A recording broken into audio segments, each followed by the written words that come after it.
শীতকালে সকাল সকাল ঘুম থেকে উঠতে একটু ইচ্ছা করে না আমার। খুব ভাগ্য করে একটা জামাই পাইছি যে সকাল সকাল ঘুম থেকে উঠে তার কাজে চলে যায়, আমাদের আর কোনো প্যারাই ফেলে না। আমি আর বাবু তো খুব নিশ্চিন্তে ঘুমিয়ে থাকি সকাল 10টা পর্যন্ত। সো হ্যালো এভরিওয়ান, আসসালামু আলাইকুম সবাইকে। আশা করছি সবাই অনেক ভালো আছেন।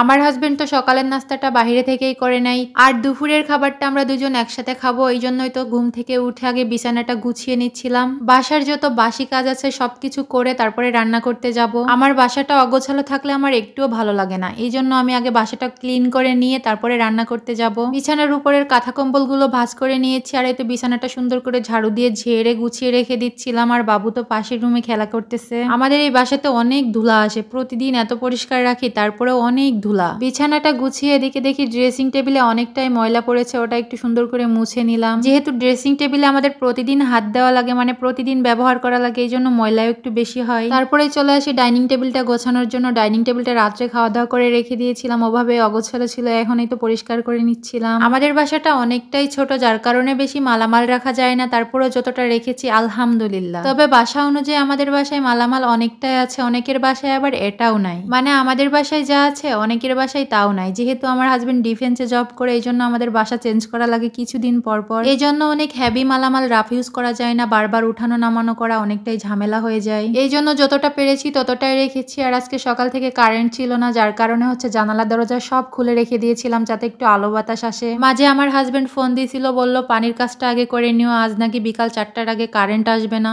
ওই জন্যই তাড়াহুড়ো করে কাজ করে নিচ্ছিলাম, যদি পানি ফুরাই যায় লাস্টে আর রান্নাই করতে পারবো না। রান্নাঘরে ঢুকবো ওই সময় এই রুমের দিকে তাকিয়ে দেখি কি একটা অবস্থা করে রেখে গেছে। সে ডিউটিতে গেছে, যাওয়ার আগে কাপড় চুপড় বিছানার উপরে ছড়িয়ে ছিটকিয়ে রেখে দিয়ে গেছে। আমি আবার কাজ অগোছালো রেখে অন্য কোনো কাজে যেতে পারি না, এই জন্য ভাবলাম আগে এই ঘরটা গুছিয়ে রেখে দিয়ে তারপরে যাব। আমার হাজবেন্ড তো বর্ডারে ছিল, এই তো 2-3 দিন আগে এসে বর্ডার থেকে বাসায় আসছে, এই জন্য তার কাপড় চুপড় সব বাহিরে আছে এলোমেলো হয়ে। সে বর্ডার থেকে এসে তার কাপড়গুলো দেখি জানালা দিয়ে ঝুলাই ঝুলাই রাখছে, তো আমি আর অত খেয়াল করতে পারিনি, এই জন্য এখন চোখে পড়লো, এখনই তো উঠিয়ে ওয়ার্ড্রোপে রেখে দিলাম। আসলে সৈনিকেরা কি করে জানেন, তাদের ফর্মাল ড্রেসের অতটা যত্ন করে না যতটা না যত্ন করে তাদের ইউনিফর্ম গুলোকে। আমার হাজবেন্ড তো নিজের ইউনিফর্ম গুলো নিজেই গুছিয়ে রাখে, আমার আর অত গুছাতে হয় না। আবার তার ফর্মাল ড্রেস গুলো ছড়িয়ে ছিটিয়ে রেখে দেয়, ওইগুলাই আমার গুছাতে হয়। এই যে তাড়াহুড়ো করে ডিউটিতে যাওয়ার সময় ওয়ার্ড্রোপের ড্রয়ার গুলো খোলে আবার ঠিকঠাক করে কিন্তু লাগাই না, সবকিছু আবার আমাকে এসে গুছিয়ে রাখা লাগে। যাই হোক, বাসার পরিপাটি গোছানোর কাজগুলো শেষ করে একটু বেলকনিতে দাঁড়িয়েছিলাম, তারপরেই তো চলে আসি রান্নার কাজে। ওই যে বললাম না আজকে কারেন্ট ছিল না, পানি ফুরাই যেতে পারে, যার কারণে হচ্ছে আমি আগে রান্নার কাজে চলে আসছি। কাটাকুটোটা অফ ক্যামেরাতেই করে নিয়েছিলাম, এখন জাস্ট ধোয়াধুয়ি করে রান্নাটা বসিয়ে দিব। আর এই তো বাবুকে খাওয়ালাম, একটু অফ ক্যামেরাতেই খাওয়াইছি। আসলে আমার যে কত কাজ, বাসায় কিন্তু বেশি একটা কাজ নাই, কিন্তু আমি খুঁটে খুঁটে কাজ বের করি আর সারা দিন ঘুরে ঘুরে ওই কাজগুলোই করি। সবকিছুর মাঝখানে আবার বাবুকে একটু সামাল দেওয়া লাগে। আজ হচ্ছে পালং শাক রান্না করব মাছ দিয়ে, আর এই পালং শাকটা আমার শীতকালের প্রথম দিকে খেতে অনেক বেশি মজা লাগে। সকালের নাস্তাটা অফ ক্যামেরাতে হালকা কিছু করেছিলাম, আর এই তো এখন রান্নাটা করে নিচ্ছিলাম দুপুরের জন্য।